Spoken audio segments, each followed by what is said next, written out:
লক্ষ্য করেছেন যখন ধ্যানে বসেন, ধরুন এইভাবে বসলেন, অমনি শরীর বলে না এটা ঠিক আসন নয়। যেভাবেই বসুন স্থির হতে পারেন না। তো এই রকম হয় কারণ একটা চাপা শক্তি রয়েছে যাকে উন্মুক্ত হতেই হবে।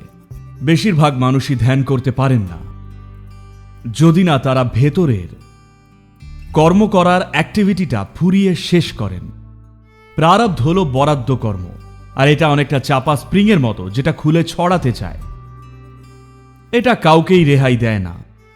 তাই সবচেয়ে ভালো উপায় হলো এমন কাজে যুক্ত থাকা যা আপনাকে হাঁপিয়ে তুলবে।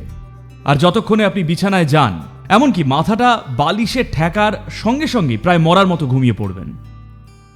তো নিজেকে সেইভাবে খাটালে তারপর যখন আপনি বসবেন তখন অনায়াসেই স্থির অটল হয়ে বসবেন।